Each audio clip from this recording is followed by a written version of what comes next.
Gulnaz remembers clearly the smell of her rapist's clothes.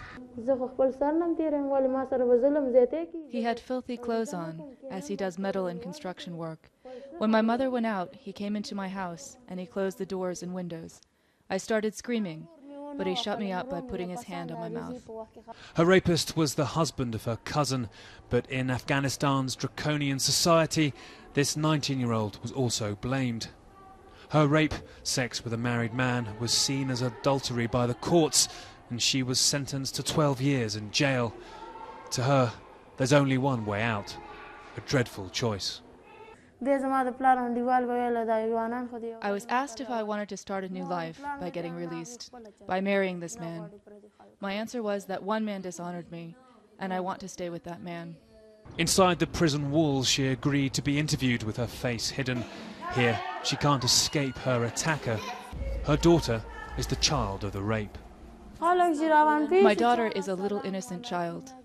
Who knew I would have a child in this way? A lot of people told me that after your daughter's born, give it to someone else. But my aunt told me to keep her as proof of my innocence.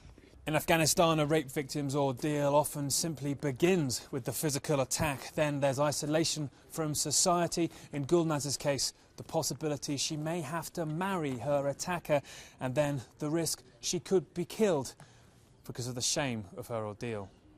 We spoke to her convicted rapist in jail, who didn't want to be shown on camera and denied raping her.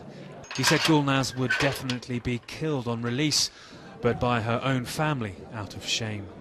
Because of how Afghan justice has treated Gulnaz, she's taken the extraordinary step of speaking out about her attack. But even that has brought her problems. She spoke openly, her face uncovered, in a documentary about women's rights, paid for by the European Union. But the EU blocked its release, saying it would endanger her. Yet the documentary makers say the EU blocked it also because they don't want to make the Afghan justice system look bad. The EU ambassador said it was his call.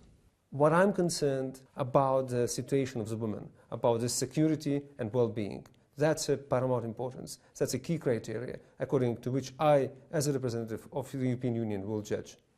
But now rape victim Gulnaz has been judged an adulterer. Her only possible escape, marriage to her rapist. Something she says she'll accept so her child can continue to have a mother.